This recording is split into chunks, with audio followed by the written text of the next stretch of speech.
welcome to the Hope Report, your light in the darkness, brought to you by the Lindell Recovery Network. I am Jason Perry. And I'm Melissa Hooray. Great to be here on this nice hot Wednesday here in the Twin Cities.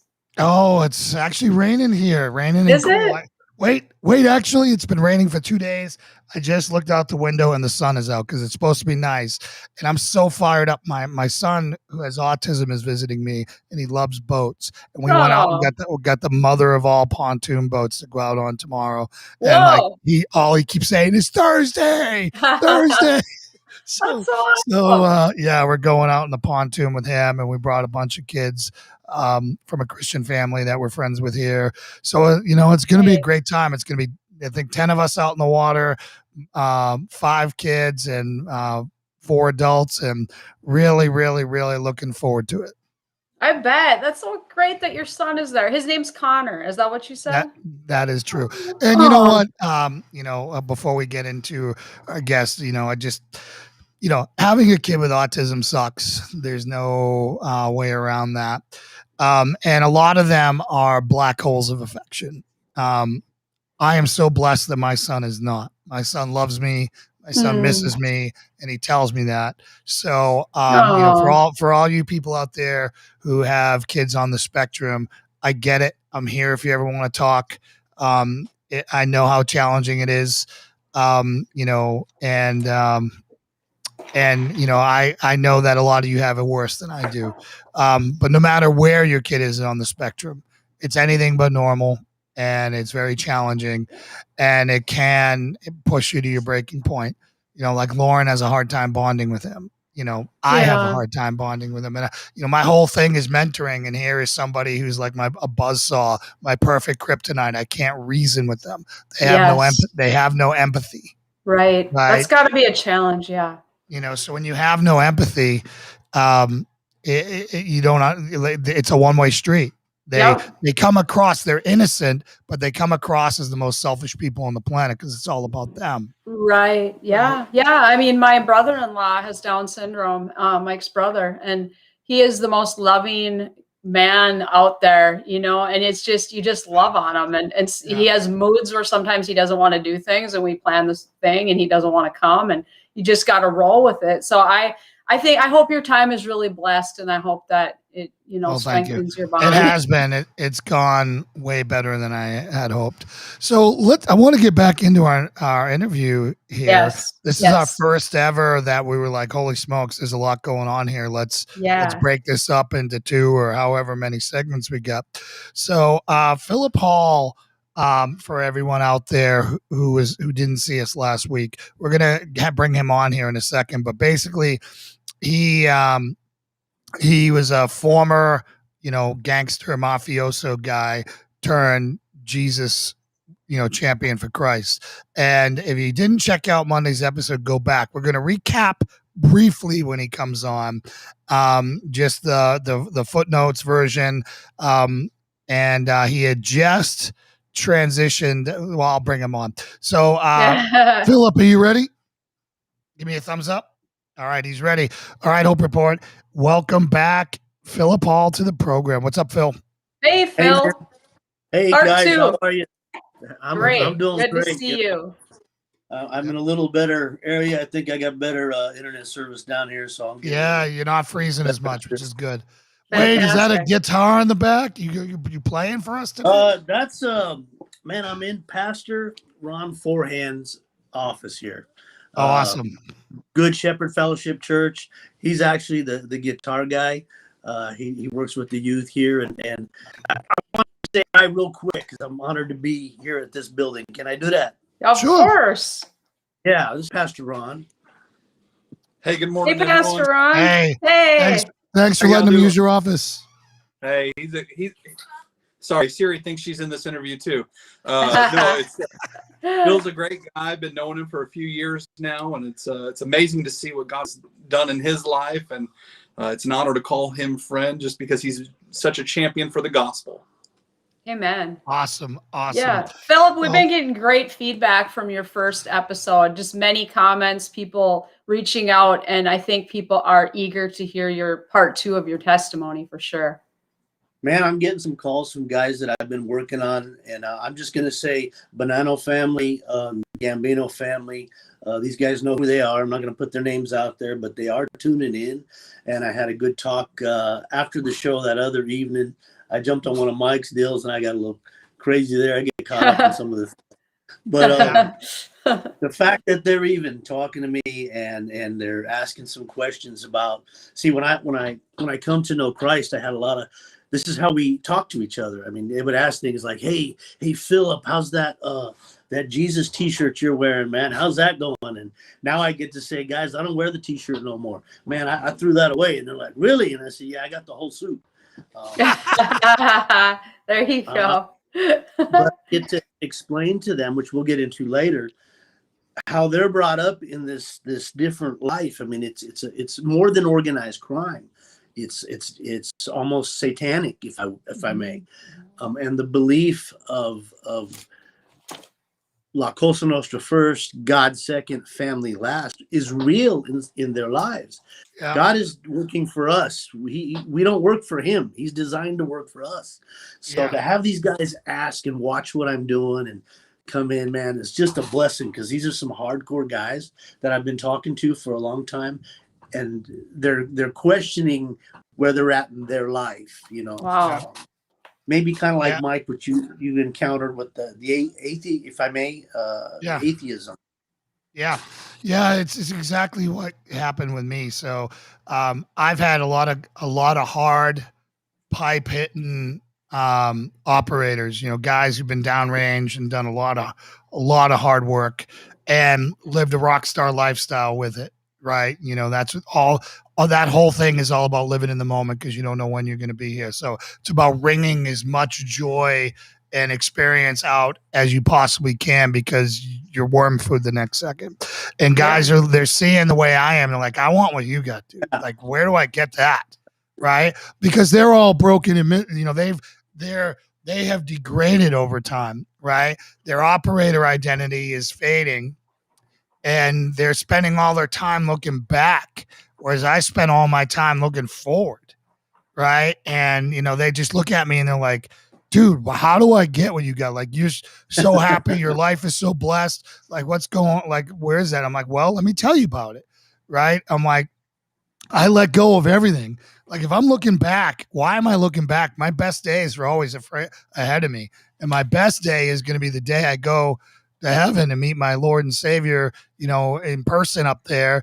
And I just can't wait. You know, I don't want it to happen tomorrow, because I wasted 40 years of my life. I don't want to get to heaven until, you know, I'm out of gas, the wheels are falling off, and I can't even move my lips to speak anymore. Right. Because that's, I want to serve him and please him. So I totally get what you're saying. And I think it's great that they are coming up and watching you, and you start those conversations, and then you just lead by example. You know, my deal with God is, if you set the appointments, God, I will always show. And they never show at convenient times, right? It's always at like 3 a.m, or right when you get something to do, or when you're planning to do something, but you got to take them, because that's the deal. Yeah, and I love what you just said, because you never know who's watching. You never know who you're influencing. You often maybe get into a mindset of, oh, they're too far gone. They're way deep into their sin or whatever they're doing. And I've lately had lots of people reaching out to me curious about, how did you quit drinking? How do you live without alcohol? What it goes into it? What's your relationship with Jesus? And I thought these were people who had no interest or no drive at all to change. And I think, you know, we just always need to be aware of who we're influencing. Without a doubt. So let's get back to your story. We left off right when John, you know, gave you your money back in the big jar, right? Mm-hmm. So can we just do a quick recap up to that point? So like a 5-minute footnotes version, so people can who are watching this and they haven't seen one, so they don't get lost. Yeah, sure. Man, I hit the streets at an early age, you know, young, due to the violence and the chaos in my home. I took to the streets, ran with gangs, did a lot of thieving. I was a bad father, a bad brother. I mean, I just was a bad kid. And then all that whirlwind it took me from street gangs to a higher of criminal life per se, still causing destruction to myself, to others, mostly to others. Running from Jesus. I had a rock in my life. My grandmother, she was constantly praying over me and praying over me. Phillip, please stop running with these bad guys, these gangs. Please come to know Jesus. And she fed us Jesus, but I only got her once a week. That's no excuse. But well, the world is coming after you 24/7, right? I'm growing, I'm getting older, and in my teenage lives, I'm running around like an adult. I'm drinking, I'm looking at things I shouldn't be looking at. Drugs are starting to make their way into my life. I'm stealing everything. It's a job to me. You mentioned Power Wagon earlier. That's the first truck I ever stole. Was a 1977 Dodge Power Wagon. It was my dad's. But that's funny. That's funny. Yeah, I just got a 2021. I love it. Oh it's the new Steed. So again, talk about John a little bit, because I think that part's important. One day I robbed the wrong guy. Okay, I robbed John Giovanni, one of his stores. He caught me. A year later, he remembered who I was when I thought he'd forgotten about me. Grabs me up off the street, puts me in life. We call it, he sets you straight. So he got me straightened out to come work for him instead of breaking my legs. Because it's another thing in that organized life. It's a cruel world, and I don't care if you're 8 years old or you're 80. When you do some wrong to that world, things are going to happen to you. And he could have did some damage to me, man. He could have done me ugly, real bad, but he didn't. He put me to work for him. Love comes in all facets sometimes, and the devil has a really unique way of thinking that it's God coming at you and making you think that. Oh yes, he does. So you had just worked off his debt, right? You have already aided and abetted in some crimes with him there, not really knowing, right? You kind of thought about that they may.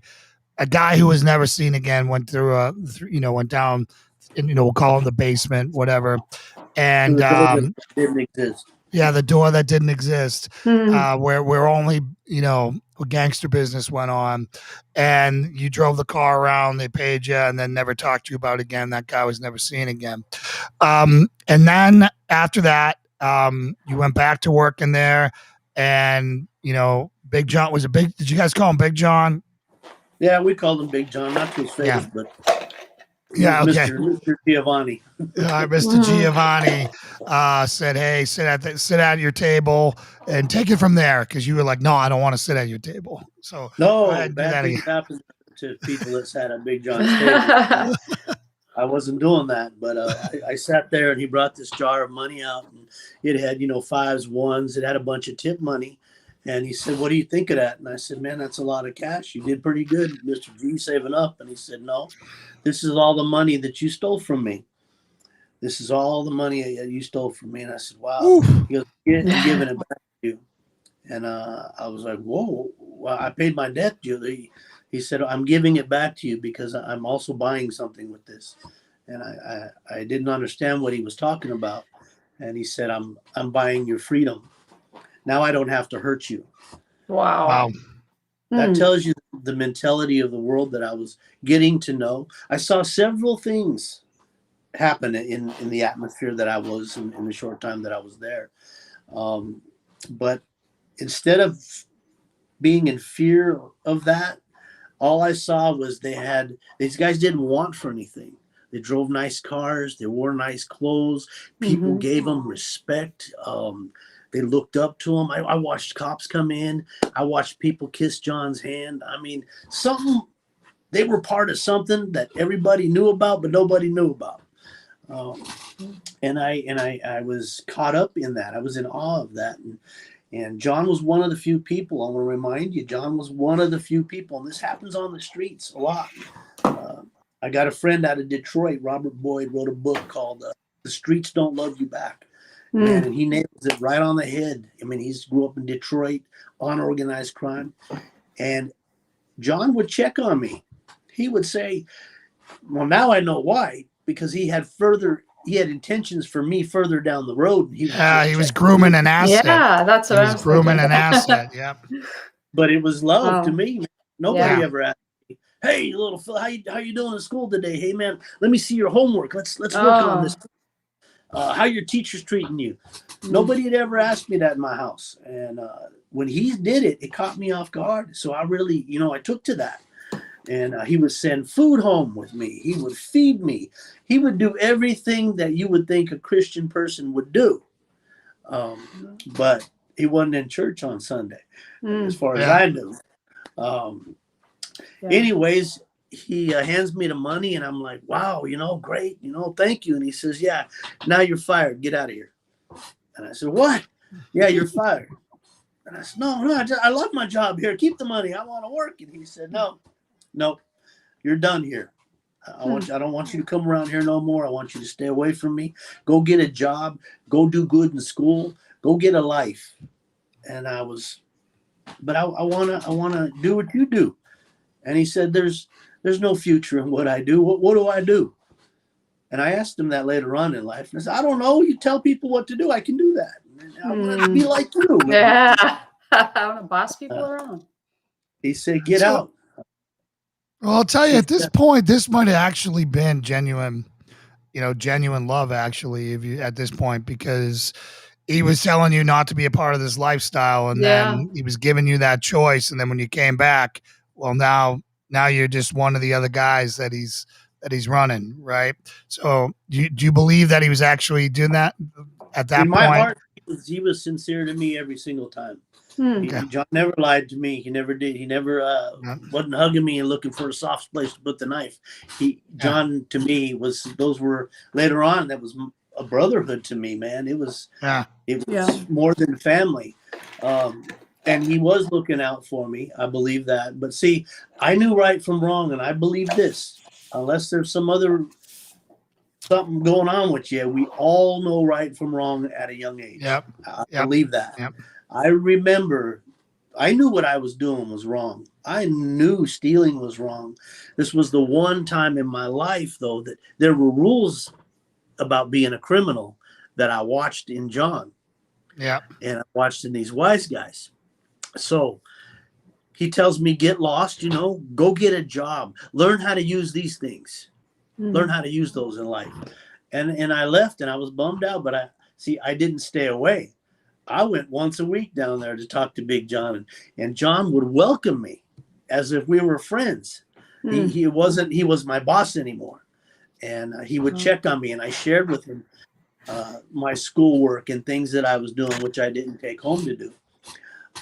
I had a friend who was doing well in life in our neighborhood, and he'd become one of my good friends. And he wasn't running to the streets or nothing. He was a good kid. He worked in a movie theater after school, did his homework. I guess he did what you're supposed to do.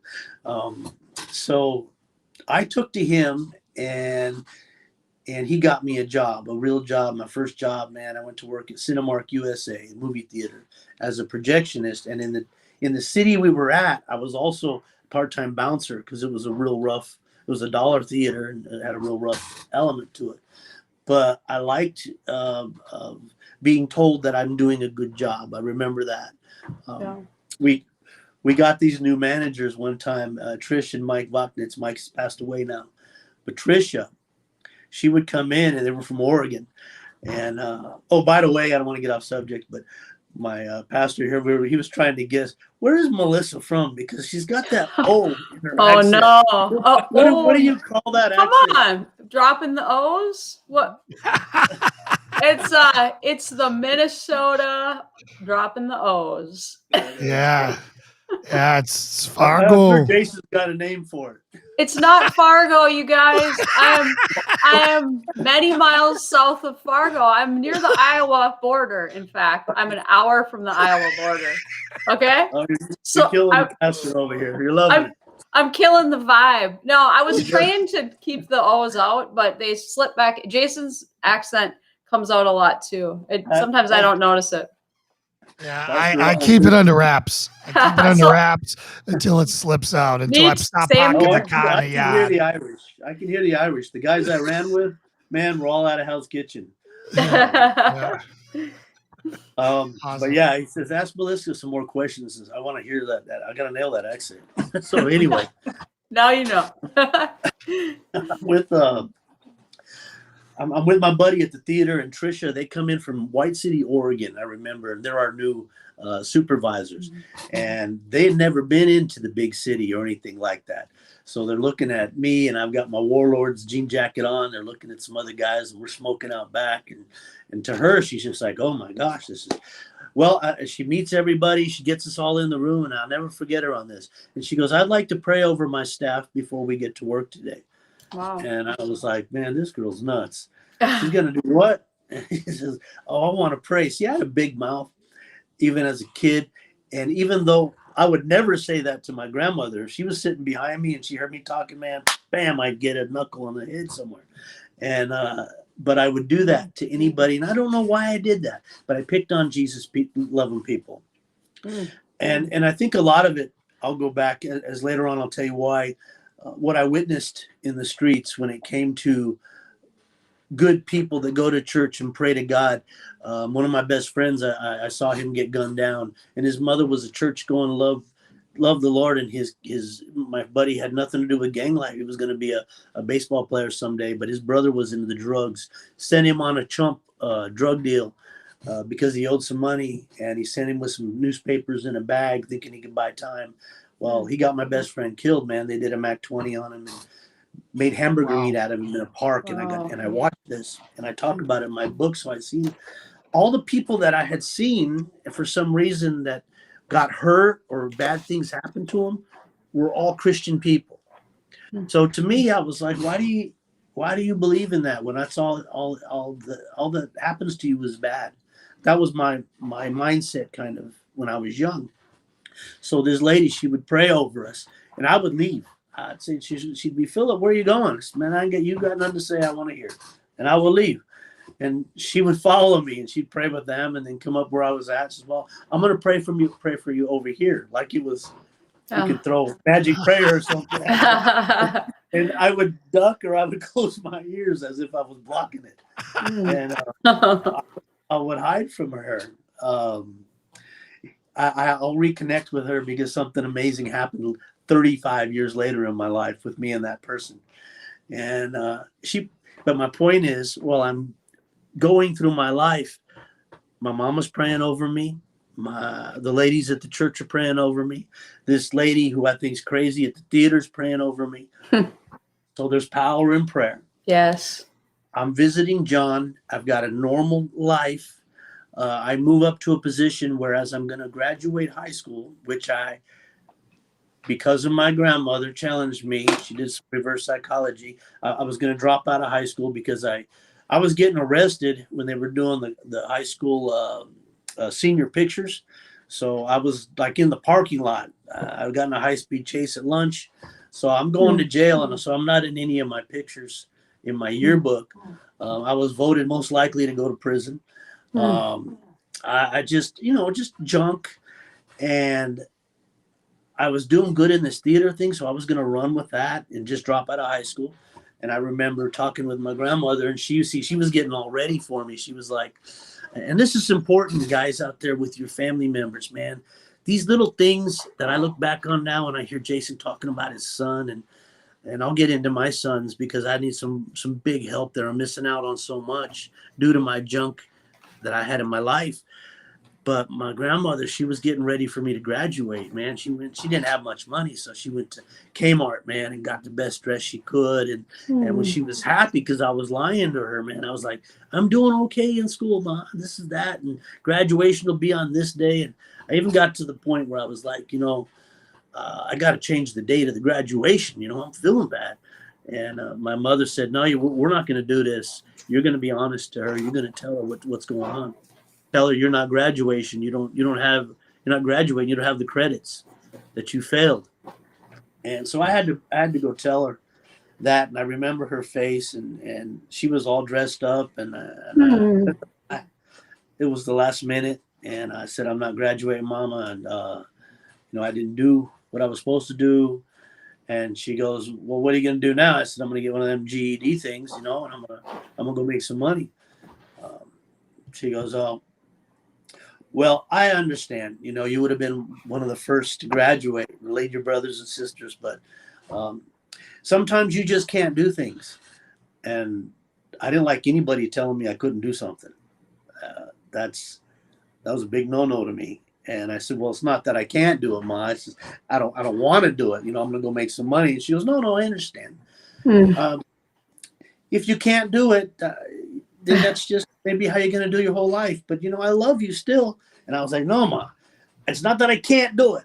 And anyway, long story short, I ended up talking to my principal, and he was like, I'm not letting you in. And I was begging him, can you just give me a shot? So he let me back in, and I got my diploma halfway through the year, and I got it in his office, and I went and I remember giving it to her, man, saying, I did it. She goes, see, if you just put your mind to something, it's okay to do good things. You can be good. And I remember she said, there's nothing wrong with waking up in the morning saying I'm a good person. Try it. And right now, though, and that just, where do you get that from? But she's right. And so I got my diploma. I jump on a plane, go to Dallas. I'm leaving Denver. I'm working as a manager in this theater in Lancaster, Texas. And, I'm driving, to me, what I call a coffin to work every day, punching a clock. See, there's rules when you have a job. You've got to show up on time. You can get rode up if you don't.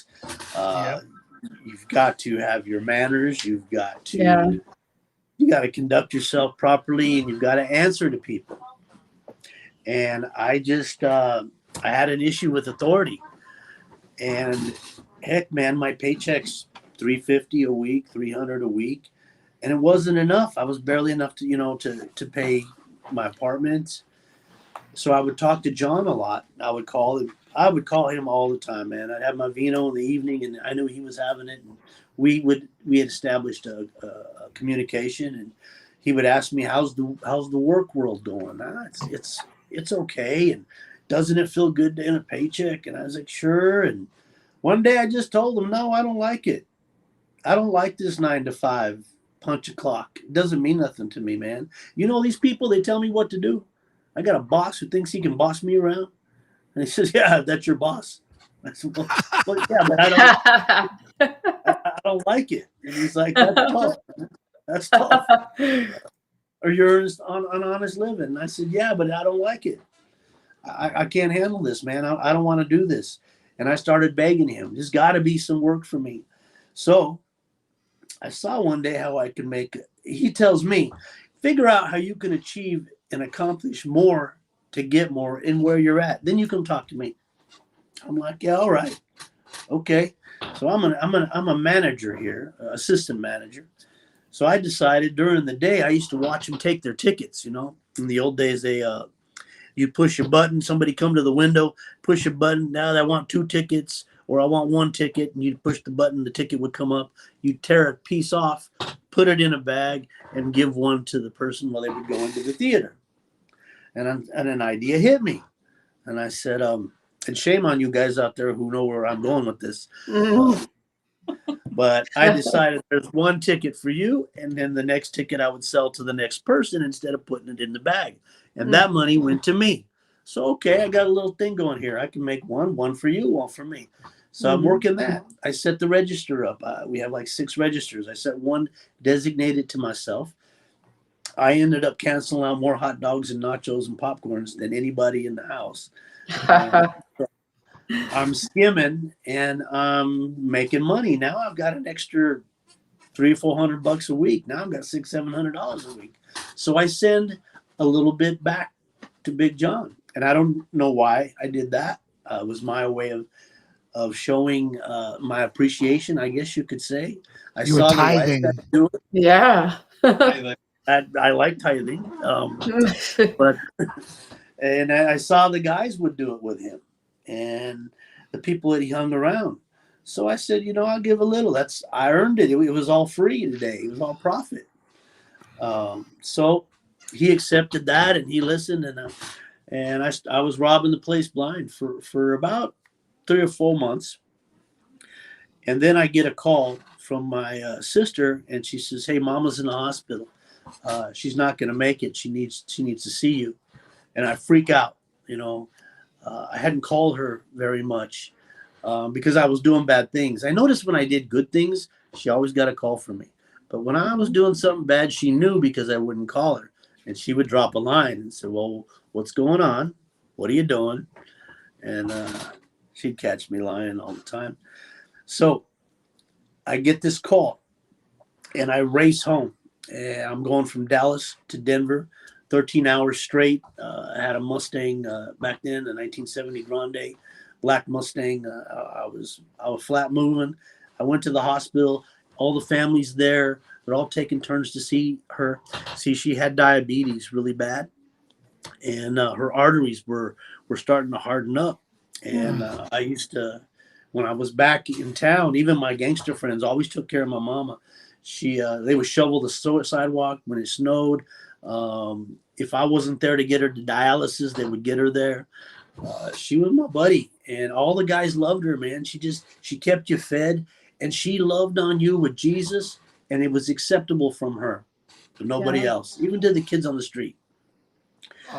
And so she had a lot of people there to see her, and I waited in line for my turn, and she called me in, and I see her, and she looked helpless, and I remember walking up, "Hey, Mama, how you doing?" And she said, "Well, I'm getting ready to go home." And I said, "Well, that's good, man. I'll drive you." And she said, "No." She said, "No, my baby, I'm going home to be with my daddy." And I said, "Like dying?" And she said, "Yeah." I said, "That's not going to happen." And she goes, "Listen, I've got a list for you of things that I want you to take care of when I leave. And I'm going to pacify her here right now, but inside I'm starting to heat up. I've been around death and things, but this is different. Something very special to me is about to leave." And I said, I listened to her list. She says, "Do this, do that, and tell your mom to tie her shoes or get one of them Velcro things." She never ties her shoes. She's going to fall down, hurt herself. "Water my plants for your grandfather. He never waters my plants when I leave, and everything dies. So please go over there and keep him some company." And I got 4 suits I picked out for you at Kmart. Those are for you and your brothers. You're gonna carry my coffin. And I'm listening, and they weren't very expensive. So I'm like, "Whoa, stop with the death thing, okay? Stop it." And she said, What's wrong?" I said, "You're not going to die, and I'm pacing back and forth. And I go, where's this Jesus that you call on and talk to? Where's he at now? Come on, tough guy, where you at? My grandma's dying here. You can't fix her?" And she's watching me, and I'm throwing this tantrum in the hospital room. And then when I'm done, and she goes, "Oh, baby, come here." And I'm already, I'm mad, and I get close, and she goes, "A little closer."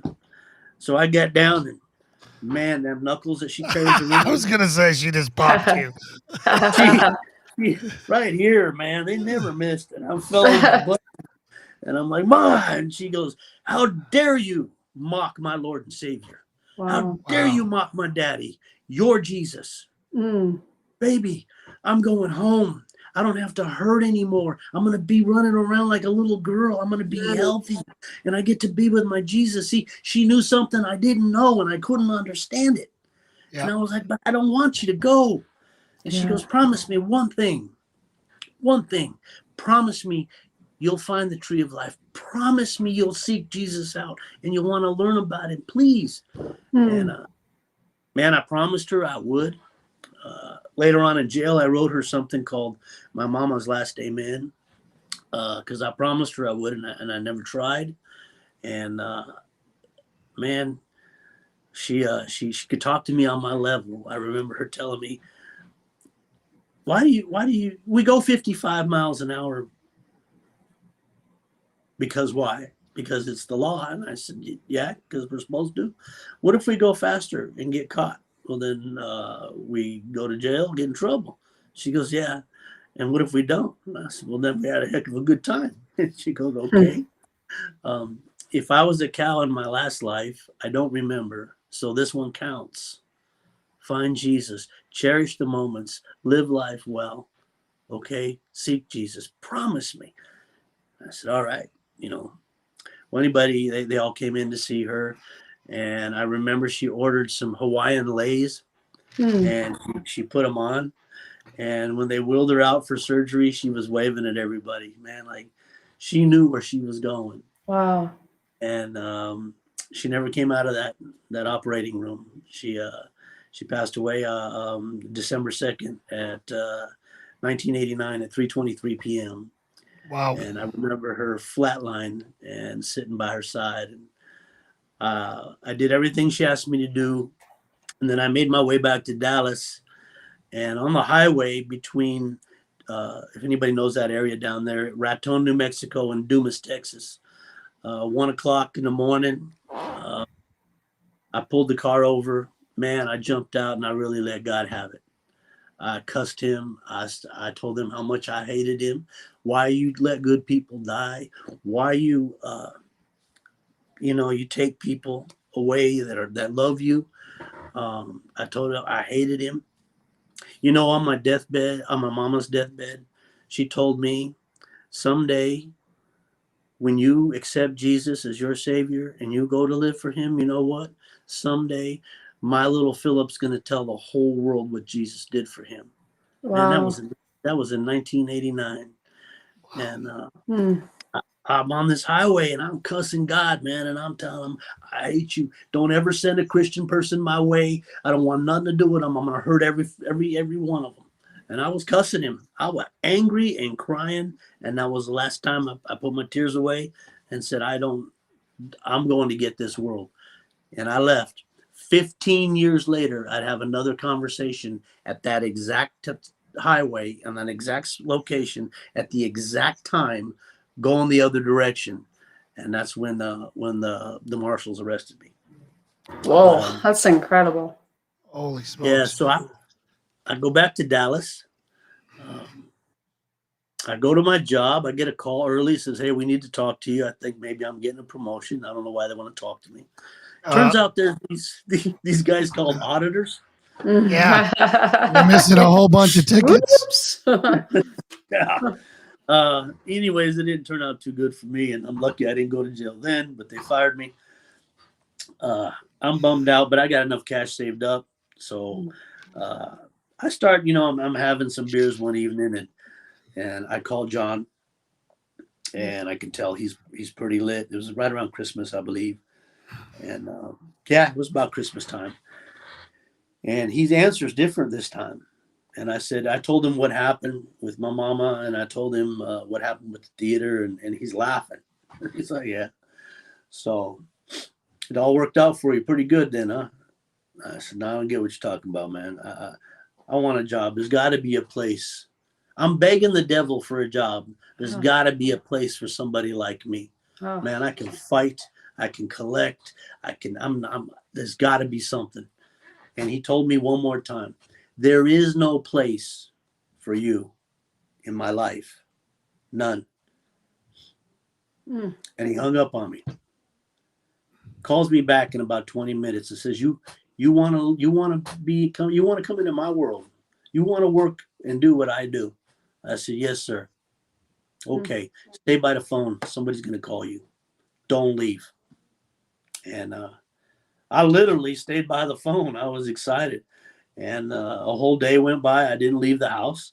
Another day is going by, man. I'm watching Rocky movies. I'm doing push-ups. And then finally, I'm like, you know what? They're making a joke of me. I'm out of here. I'm going to stick around for this. Doggone it.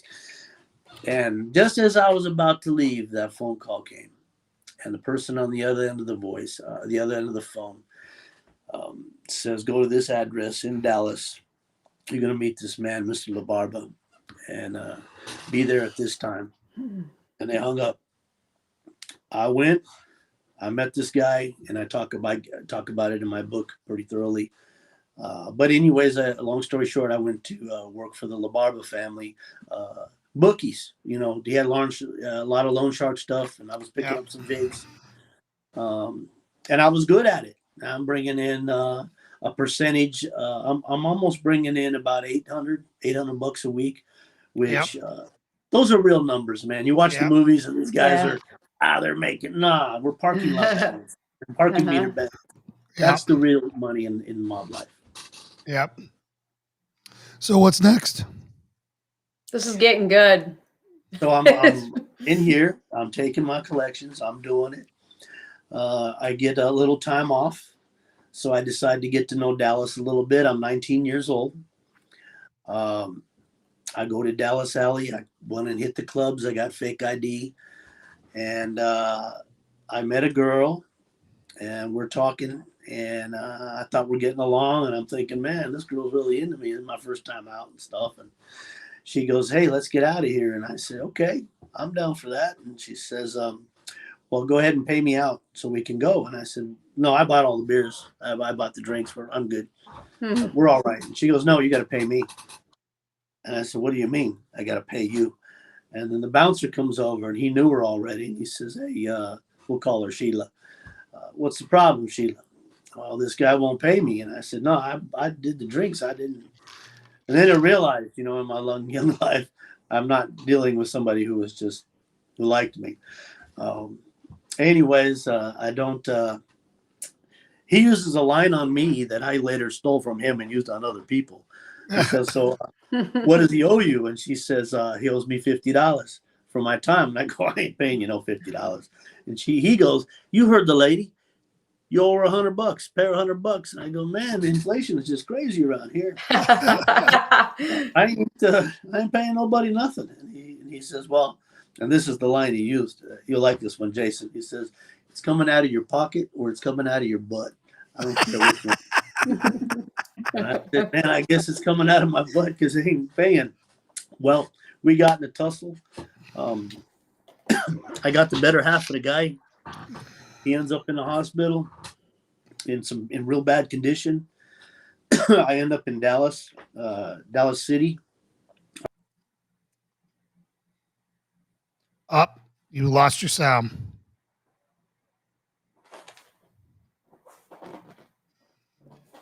Phil, we can't hear you.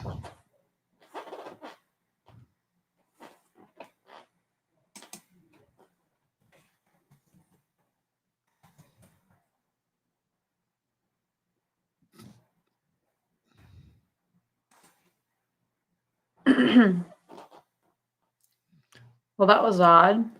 Yeah. Did he hit something? I think he got a text or something on his phone. Okay. And he hit it, and because I saw him touch the phone, and when that happened, it muted it.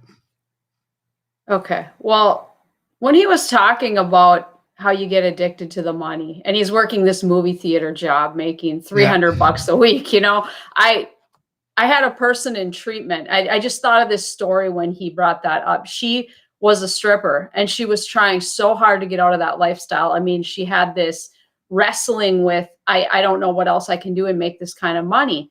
And she was praying to God all the time, like, I want to get out of this world, and I feel like I can't. She was a single mom. She's trying to go to work at Walmart or whatever she can do, and she'd try to stick it out for a while, and then that world would suck her back in. And she kept praying. And one night when she was on stage dancing, she fell and ripped her meniscus in her knee and was no longer able to dance. And, you know, I believe that God does answer those prayers when we're trying to get out of something we shouldn't be doing. Now. Yeah, okay. Exactly. Just a little story while we're waiting for Phil to get back online here. But I never forgot that woman. That story stuck with me. Yeah, I can't, you know, that's got to be, you know, I don't want to call it easy money, but that, you know, I could see how once you're used to making money that way, how it would be hard. Right. For sure. Yeah. All right. Are we here, brother?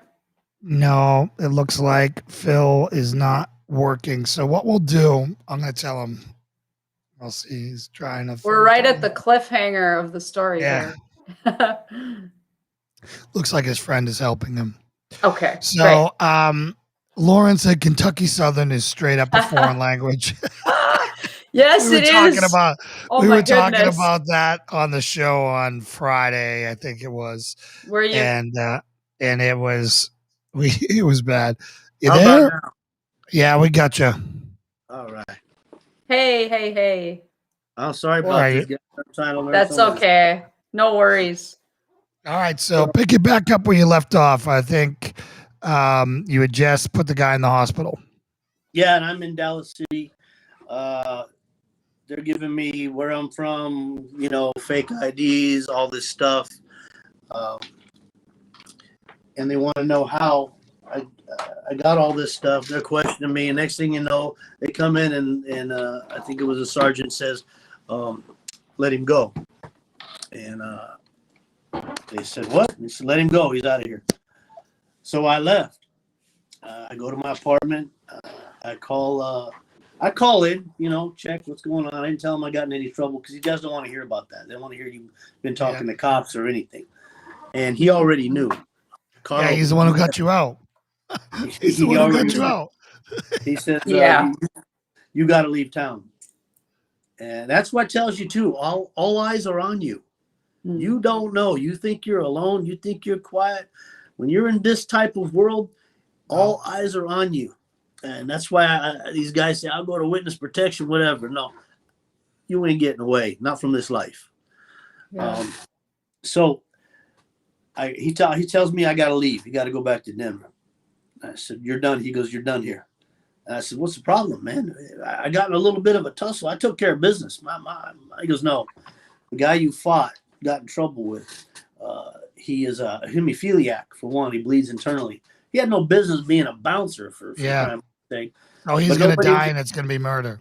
Nobody would ever mess with him, but he should have had a card on him that said, hey, this is what I am, and this is how you treat me, however that works. Mm-hmm. But that wasn't the issue. The issue was he was the nephew of a man named Carlos Marcellus from another family out of Louisiana. And Carlos, if you ever look him up, was nobody to mess with. And I hurt somebody else who's part of that life, and I'm not in that life. So you'd have to understand those rules about being touchable and not touchable, and you got to get permission to lay hands on this guy. Yeah, I didn't know that. And there's a funny scene in The Departed where what's his name? The actor, the blonde guy, help me out. Leonardo DiCaprio's character beats the crap out of a guy, and Whitey Bulger, the guy who's supposed to be Whitey Bulger, grabs him and he's like, listen, that's not a guy that you can't touch, but it's not a guy you can touch. Like he was this guy in the middle without doing it. You know what I'm saying? He's like, he wasn't made yet, right? But he was close enough that he couldn't do that. So he throws him out of there. And then, of course, the guy, he ends up kicking the guy. I mean, they Hollywooded it up. But it's just because there are guys you can touch and other guys you can't. In that life, in that circle, there's a whole different set of rules. And if you're an outsider, well, then your legs are broke. You touch one, whether you'll find out after that was somebody you shouldn't have done that to. Anyways, I messed up and I got to get out of town. And I said, I'm not leaving. Let them send another one. I took care of one, let them send another one. I'm getting real cocky here. Yeah. The thought from the road from thought to action is very short for me at this time in my life. And man, I come one day out of my apartment and I was going to the gym, and I always carried apples with me. That was my thing. I eat my apples, I go work out, and I forgot my apples. Late at night, I turn around and walk back into the apartment, and boom, doors go off my car, man. I got the picture. I called my dad at home. I had to beg him. Got a budget rent a car, jumped in that van, and left. So they blew up your car. Wow! Yeah, oh my gosh! Not sky high, but enough to. Enough to make you a crispy critter on the inside. Oh, wow! I'm out. I left a full furnished apartment, everything. I got the picture. I've already seen what happens to certain people. I let's just say I know what's next. So I race home. I get hooked up with John. I get to talking to him. He's kind of laughing about the whole deal. But he's speaking for me. And in that life, when you're spoken for, it's backed off. Whatever was worked out, I don't know. I started then doing the same thing that I was doing in Dallas back in Denver for the Small family. And I was introduced to them. And as the Small got up in age, I was doing very good at my collecting. I was taking bigger bigs. And see, the thing here is my father's not Italian. And in La Cosa Nostra, your father must be of Sicilian descent. Yep. I can, my book, I explain the whole mafia thing of what it is, but I don't want to focus too much on them. But I can be an associate. And if you look at me in the books or whatever, I'm what you call a trusted associate because the Italians on my mother's side. My father was of Hispanic descent, Sainz. But there was the catch-22. See, at this time in the 90s, the mob is not as powerful as it used to be. As a matter of fact, the 90s was probably one of the largest takedowns of organized crime throughout all of the world. Yep. It kind of became Giuliani played a big part in that in the New York area. But yeah, without a doubt. My buddy Michael Franzese went down during that time. Yep. So drugs are really coming into play here. Now they say the mob doesn't do drugs or mess in drugs. That's false. I'm telling you, it may have started that way back in the day, but you know, it's how can you turn up that easy money? You know, and now it's human smuggling and suffering and all that stuff everywhere. In the mafia stands for something. It's debt to the French. The old Cosa Nostra, I'll get that cleared real quick. Cosa Nostra is in Italy. La Cosa Nostra is the American-Italian mafia. Now, they bring some other rules. And everybody dealt in drugs. It's money. Everything's about money in the criminal world. The bottom line, end of the day, money. They don't operate as strong anymore due to surveillance. They just can't exist anymore. Yeah, these right here. Yeah. Every day, all day. I mean, if we can catch, you know, secret agents and people all over the place, you just, you know, now that the listening technology and what, you know, I'm going to go on a little anti-FBI rant here and all that. 3-letter agencies are so corrupted right now, and the deep state's so big that they're listening to everyone, and big tech is a part of it. You literally, they know everything that everyone's saying, whether you know it or not. And they can go and they can pull all your stuff out there. It's just, I mean, these supercomputers and everything else out there, you know, just understand that they're abusing their power. They have been since the Patriot Act. I was a big proponent of the Patriot Act because of 9/11 and what happened. Now I was wrong. Ron Paul then and Rand Paul were both right. There is no need for that much power, and the cost of it is where we're at today. But anyways, rant off. Go ahead. No, you're right on that. And I got to spend some time a month ago with the U.S. Marshals team, Mr. Welch. I got to meet them and have lunch, and I felt like I was under interrogation, man. But it was really great because they're great. God bless them. They're the guys that they are part of the elite. It's called the Violent Offenders Fugitive Task Force. Yep. In case you think you can go to a country that's non-extraditable, these guys are the guys that come get you. Yeah, exactly. But I got to look at the technology and the things, and then I got to look at some dark things in the human trafficking area. And that's, I guess, at the end we can get into that and where I felt God is really working on me. So I'm back with John. I took my oath May 11th, 1991, one day after my son was born.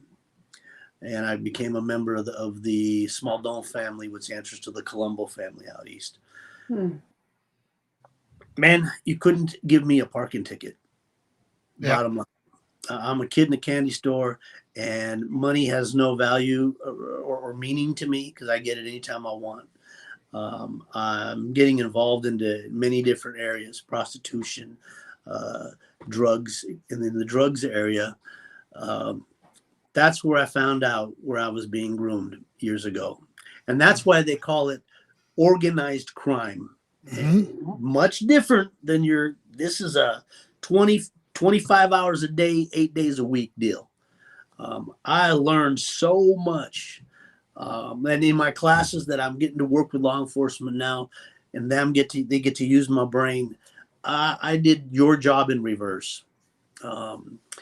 So the cartel now gets involved. They're running the drug empire. The Italians have to make friends with the cartel. Now the Italians disrespect. They can't stand the cartel. Yep. Don't look at them. They're dirty creatures. But the cartel, they could care less, and they have no fear. They have there's no value of life.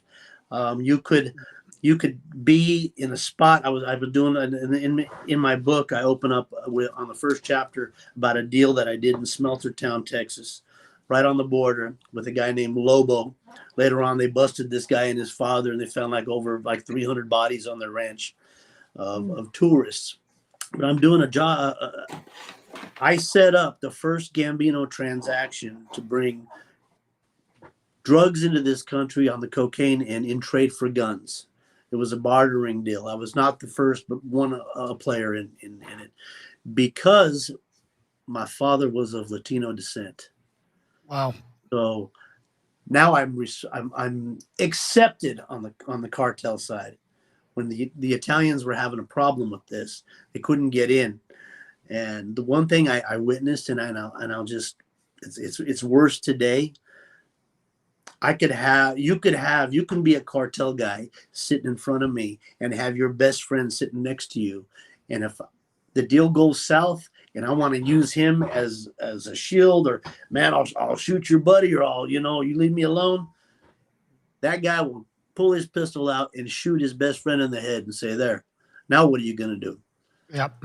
No value of life. So we're in dark territory here, and I'm making these connections, and I start bringing in lots of cocaine in that life in the 90s.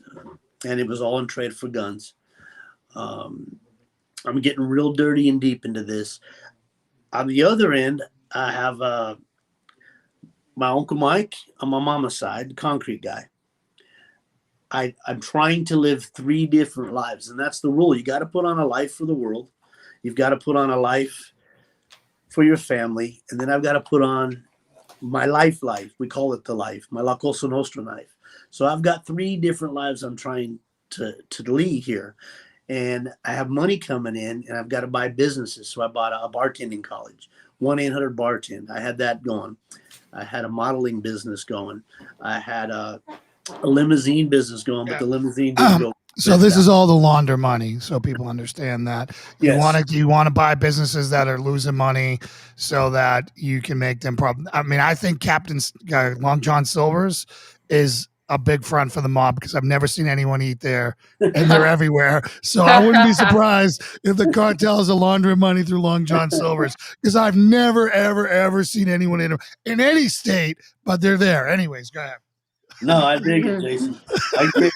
I can get caught up in this stuff, so trying to explain it. So, anyways, I'm doing bad things, and I hadn't done drugs yet. Well, one evening, I have my wife. At the time, we get in some argument. We're supposed to do a family deal.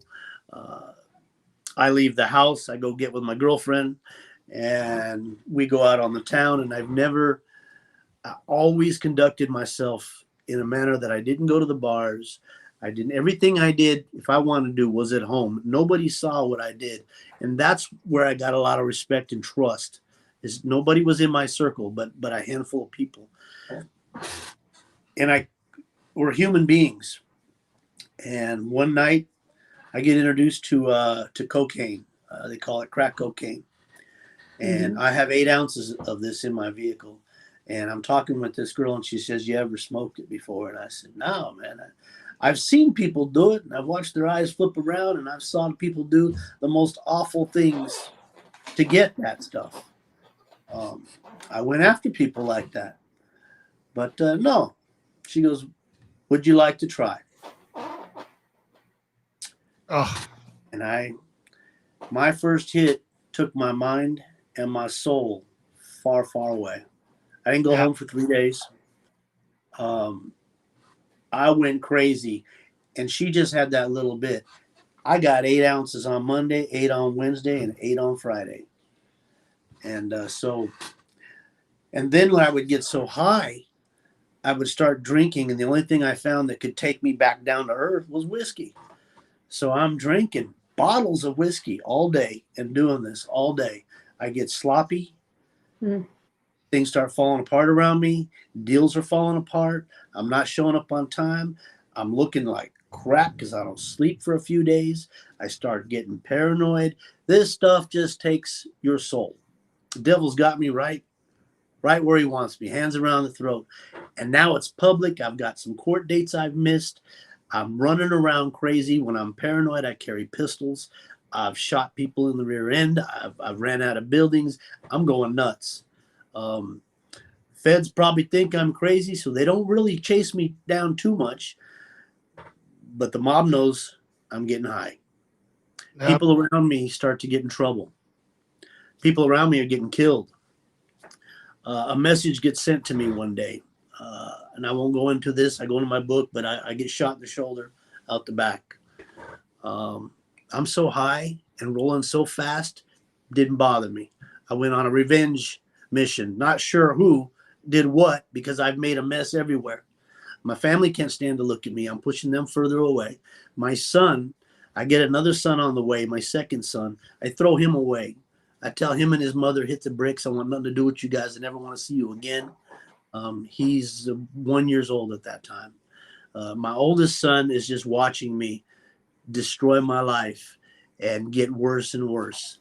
I'm horrible in all facets. Husband, son, brother, father, and selfish. I'm in it for me. King of the world. Largest ecstasy bus hits us that year, just before 9/11. They had more feds on us than they did the 9/11 deal. So we all went down. Largest ecstasy bus in the United States. Things are falling now. It sent up the chain that it's time for me to go. They got to get rid of me. I won't say who did it, but I know what happened. I got another hit on my life. I was shot in the stomach, went out my back. I'm going crazy. Feds are after me. Cops are after me. My family hates me. The mob's after me. I got it. And I'm getting higher and higher and higher every day.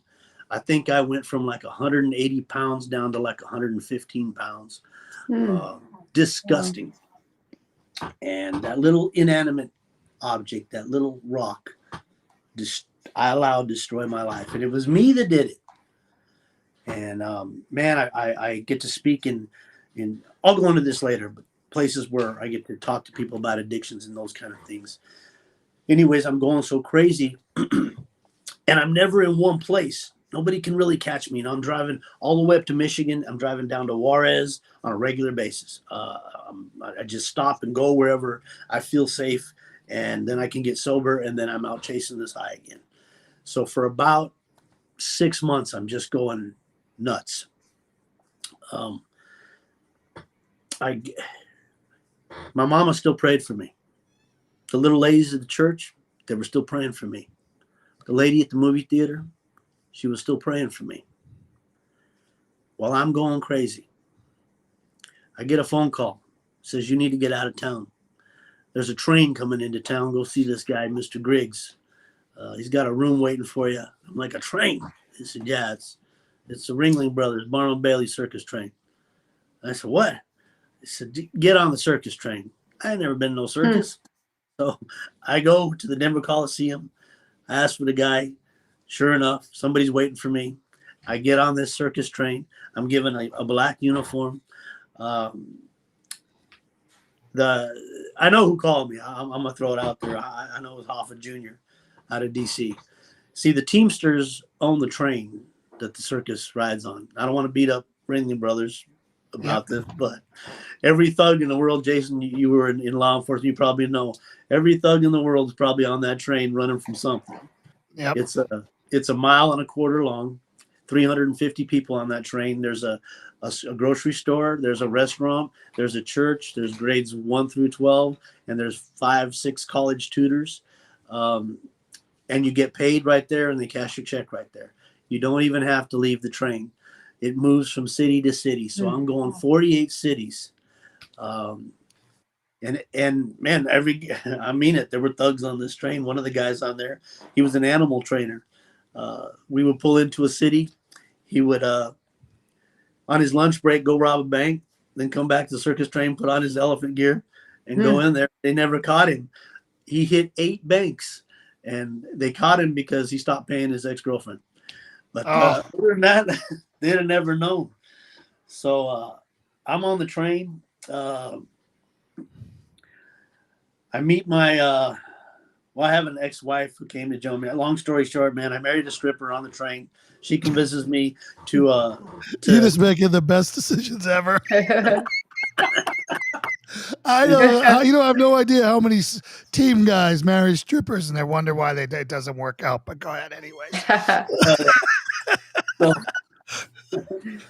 So I get a little sober, and she's talking to me. Go back to Denver. You're little Anthony. You're gonna get it straight. All this stuff, and my mind's messed up. I have done too much junk, and I don't know really where I left off. But I figured, you said it earlier, and this is a true thing in the mob, out of sight, out of mind.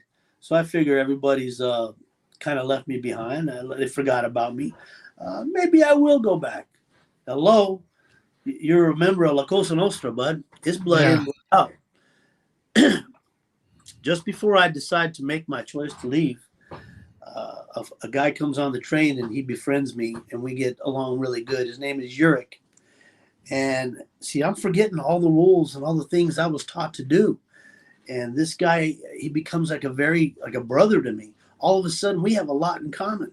And he's on the run, and he's done this and done that. And then he's asking me one night, we're doing shots of Jägermeister at a place where the train parked, and it's just him and I, and we go into a bar in Baltimore.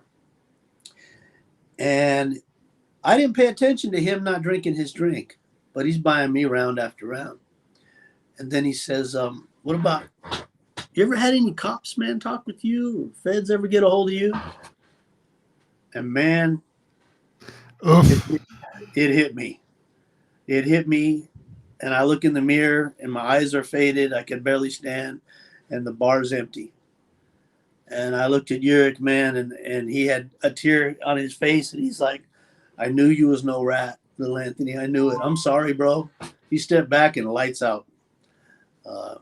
I woke up in an alley. I had newspapers all over me, and I thought syrup. Somebody dumped syrup on me, and I went to stand up, and I couldn't stand. I couldn't get my balance no matter what, and the syrup just kept coming into my face. And then I crawled down the alley, and I made it, and I saw that it was just blood gushing out on me. And I was very faint, and I reached in my pockets. There's $500 in cash and my cell phone. It was no hit. It was no robbery. I know where this came from, and it's your best friend that's going to do it, man. Yeah. Well, he told you when he said, "I knew you were no rat." Right. I mean, that's so, I mean, that's why he didn't take the dough or any of that stuff. Like you said, it's your friend.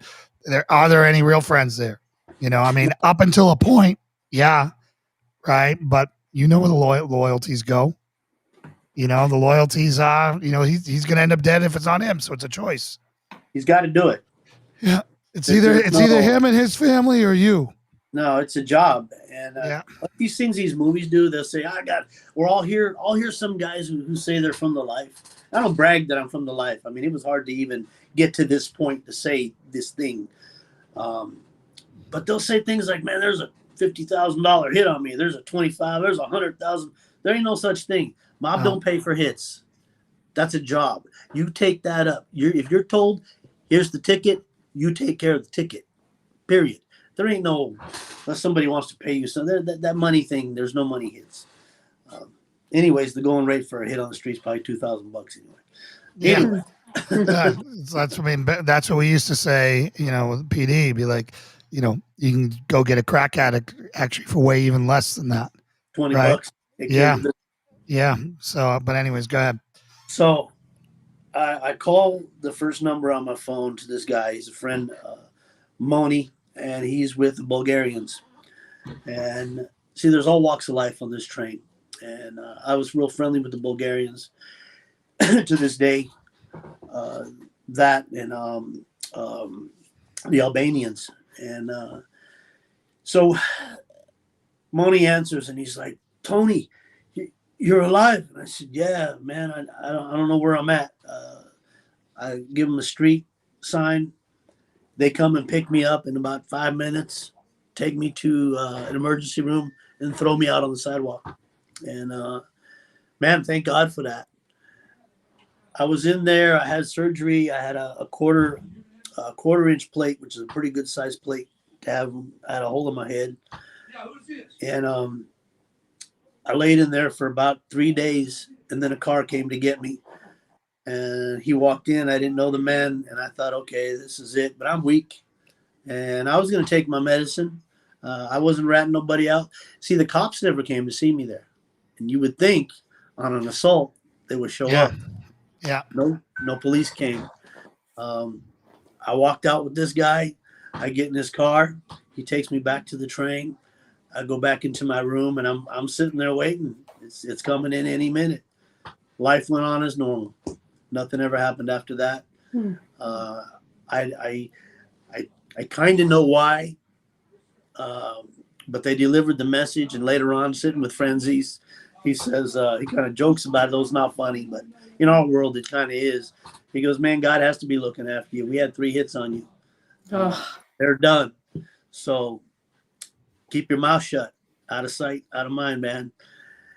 So I meet the stripper. She convinces me. I'm in Madison Square Gardens. We're about ready to do a show. And I look on the wall, and there's a wanted sign. And it doesn't quite look like me, but I got to get out of here. Get a rent-a-car. I make my way from Madison Square Gardens. I'll take the long way down, going through Dallas. I knew some people there, and I was gonna pick up some traveling money. And I'm thinking, hey, I'm gonna go home. I'm gonna get all this straight. We're gonna get right. I'll get me a lawyer. It'll be okay. I'm really trying to convince myself. Anyway, she's a dancer, and she had a bad cocaine habit, and we don't have any cocaine. So we got about a few thousand miles to go. So that ride was about to get very loud, and she's calling me down. We get into Dumas, Texas. I'm sorry. I can't calm her down. She's screaming at me, telling me about all the bad things I am and what you did to me, and she's jonesing is what she's doing. So I figure maybe if I get her an ice cream cone, she'll be all right, and I'll get me one. It makes everybody happy. So it's late at night, 24-hour open Dairy Queen. On the way into the Dairy Queen, I run right into a Texas Highway Patrolman. Chest to chest. And I'm like, whoa. And if you've ever been on the run, I don't know, Melissa, if you can relate. I haven't been on the run, no, but I've been driving around with no license and expired plates, if that counts. And warrants out for my arrest and that type of thing. But wow, I don't think I can compare to what you're describing here. I'm trying. I thought you said you weren't from Fargo. Not from Fargo. Oh, you can tell she enjoyed the criminal life because she gets right up to the camera and starts talking about it. No, I don't know if you've heard of Superior, Wisconsin. You probably have not, but that's where my life of crime was contained, was Superior, Wisconsin. Near Racine? No, it's very far north. It's by Lake Superior. It's right. It's right next to Fargo. It's far east of Fargo on the other side of the state. Same longitude though. Same longitude. Yeah, So pretty much. same Yeah, latitude. Sorry. up there. Yeah. A gangster is a gangster. Okay. Bottom line. I get to be a gangster too. Okay. Go ahead. So where do we go from here? I'm looking at this highway patrolman. If you've ever been on the run, it's now 2003 October. I've been running since 2000, so it's exhausting mentally. I mean, Yep. it's most guys. I'm gonna throw this out there. Most people who do run from the law and you've ran that long, you kind of want to get caught. Yeah. Yeah, you it's tight. It's mentally it's sickening, and you're living in fear constantly of being caught. So Yeah. So I look at this cop and I say, "Oh, excuse me," and he says, "No, excuse me." And for some reason, I continue this dumb back and forth conversation. I'm like, "No, excuse me," and he says, "No, excuse me," and I said, "No, it was my fault." And I'm like, "What are you doing?" So I turn around. Yeah. I order my ice creams. I'm walking out. He's sitting in his car. I mean, it's like around midnight. We're the only two cars in the parking lot. I get into my car. She's sitting there, and she's still blah, blah, blah. And I don't want a freaking ice cream cone. I said, "Eat the ice cream, all right?" And she goes, "Did you see that? There's a cop. He's right over there." And I would you not point? Okay, we're just and this is going on in the car, and I'm sure he's seeing this. Yeah. So he's calmed down, and thank God, she's eating the ice cream. I'm eating mine. We finish, and he hasn't left. And I'm like, I'm not leaving this parking lot. I'm asleep here. And finally, he pulls out. And I'm like, oh. So I get back on the highway, and I'm going to Raton, New Mexico, man. I'm almost home. It's about 1:30 in the morning. I'm on the same highway that 15 years before I cursed God. And I didn't realize it until what happened next happened. And we're going down the highway. I'm halfway down, and then in my rearview mirror, I see them headlights, way back there, but they're coming up quick. And I'm like, I know what that is. So I turn to her and I say, you need to call my mother right now. And she's, "I'm not calling your mother." I said, "Call my mother." "I'm not calling your mother." I'm not. She's screaming at me. I go, "Call my mother." So she calls my mom, and I'm like, "Mom, it's 2 a.m. She goes, "What's going on?" I said, I'm going to jail, Mom. I love you. I love you very much. I'm not coming home." And then she grabs the phone from me, and she's like, "What are you doing? How can you say you're going to jail?" What? I said, "Do you see those lights behind us? They're coming up quick. We're done." And so anyway, she's screaming, blah, blah, blah, in my ear. I hang up. "I love you, Mom." Click tune. And sure enough, and just before this happens, I think this was my first prayer. I was like, Lord, can you please shut her up? Please. What a prayer. Yeah, what a prayer. This What a feels noble horrible. prayer. It's like, God, there's got to be great. a way for you to get me out of this situation. Classic. I hate this. And I did pray that. I really did. And the lights went on. And I said, man, when I look back now, I was like, I guess God answered my prayer. That's a pretty quick answer right there. Yeah. Mm-hmm. So they pulled me over, and the patrolman walks up. It was the guy at the Dairy Queen. And he says, license, the paperwork. I need to see that. And I said, why'd you pull me over? And he bends over and he shows me his badge, and he goes, "I can do anything I want to on this highway. Give me your license and registration." Oh, man. Okay. Well, I don't have that. And I said, well, he goes, "What do you mean you don't have any?" I said, "I don't have none of that, man. But you know what? You guys are probably looking for me." And she screams, "What are you doing?" And I said, "Man, I got like 5 names. You can pick one. I'll give you Phillip Anthony Sainz, Phillip Sainz, Phillip Hall, Phillip Smaldone, Anthony Smaldone, Little Anthony. What do you?" He goes, "Well, what one do you have warrants?" And I said, "I think I got a few." And she's like, "What are you doing?" And I said, "Try this name." And I gave him my full name. And he goes, "It might not be so bad, man." And I said, "Oh, yeah. Actually, I was on my way to Denver to go take care of these things." And he said, "Okay." So he goes back to his car. And she's still blah, blah, blah, blah, blah. And I'm like, next thing you know, I'm waiting. And then I see headlights coming at me with lights flashing. Back up. And I see we got a helicopter coming.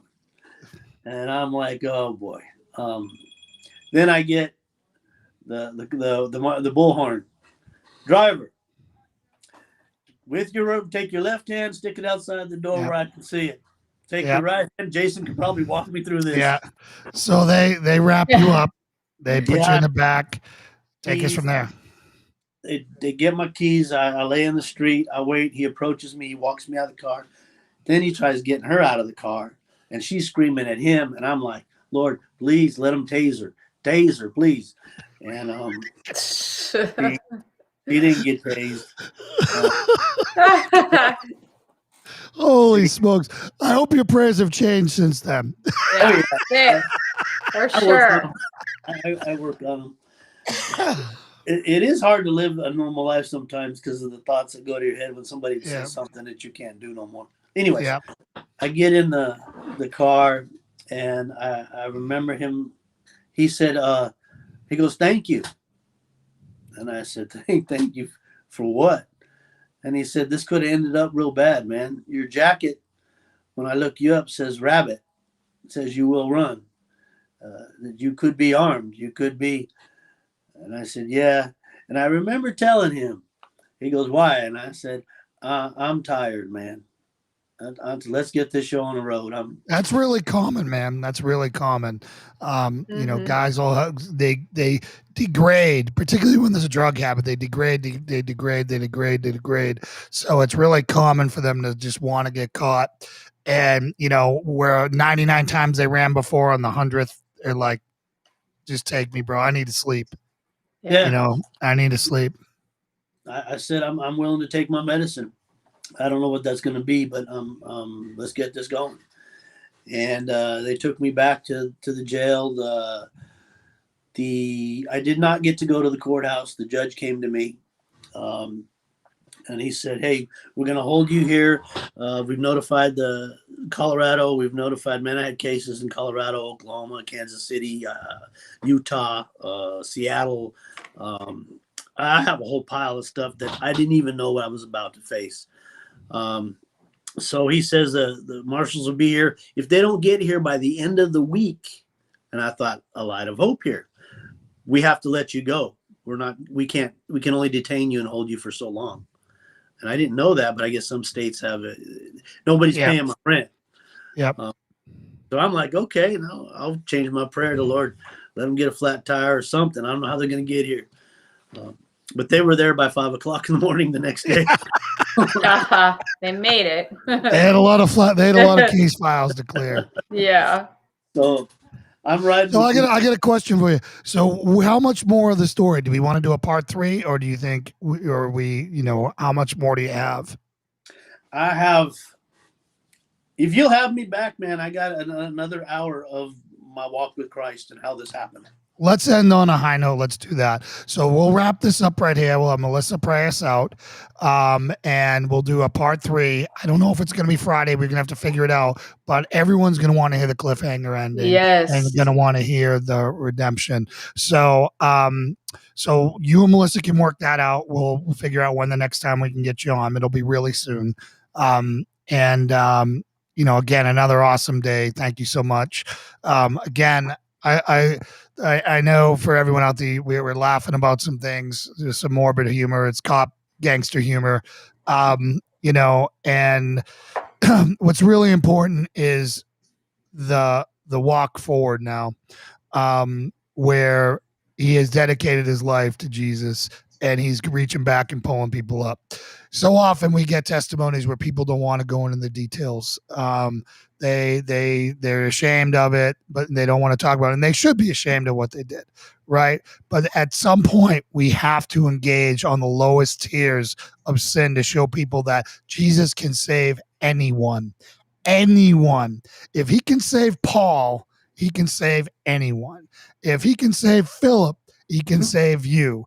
If he can save whoever else out there has done horrible things, myself included, he can save you. You are not beyond him. Just reach for him, and he will reach back. My favorite picture is the one that I have on the wall. My wife bought it for me. It's that picture of Jesus above the surface of the water with his hand thrust through the surface, reaching into the pool while you're drowning in your sin. And all you got to do is take his hand. All right. All you got to do is take his hand. So the next time we come back, we're going to pick it up here and get through and get to the good part. So Melissa, pray us out. Take us home. All right, Lord Jesus, dear Heavenly Father, we thank you so much today for Philip. We thank you for just all of these experiences that he is bringing to the light, Lord, that he is showing the redeeming power that we can find in you, that it doesn't matter how far we have fallen. I mean, we could be the worst people on earth and we are not unsavable. We are always just a breath away from you, Lord. And I just pray that message would come out loud and clear to people. Maybe they weren't involved in the mob, but they've done something they're so ashamed of that they feel that they're irredeemable. So Lord Jesus, I pray that Philip's testimony would reach far and wide to every person struggling. Maybe they're struggling with secret sin. Maybe they're struggling with something they think is so bad that they can't tell anybody else. So Lord, I pray his words would reach out and that they would feel drawn to pursue you, Lord, that they would get on their knees right now and say, Lord, I need you to show up for me. I surrender to you and I want you to come. So Jesus, I just pray for your Holy Spirit to move among people listening and those trapped in sin, those feeling lost and broken, that this powerful story would reach far and wide. And so Jesus, I just pray for protection over Philip as he shares his story, and just that you have given him the power to do this and the courage and the bravery. And I just pray that no weapon formed against him would ever prosper, Lord, and that your word, you would be faithful to, that your word doesn't return void. We know that you are faithful to complete your word. And I pray that the work you have started in Philip, that you would bring it to completion and just protect all of us, everyone listening today. I plead the blood of Jesus and ask you to do a mighty work in those struggling to find you. I pray all of this in the name of Jesus. Amen. Amen. I just really want to thank you again. We know you're risking your life by saying this stuff. So thank you so much. And thank you. We'll wrap this up. All right, brother. We'll see you hopefully on Friday, if not Friday, early in the week next week. And thank you again so much. For everyone else, I will see you tonight with Pastor Paul on Patriot Crusader Mission Biblical Life Support Edition tonight. Everyone else, we'll see you back here at 1 p.m. on Friday. God bless you. We love you. Thank you. Man, thank you, guys.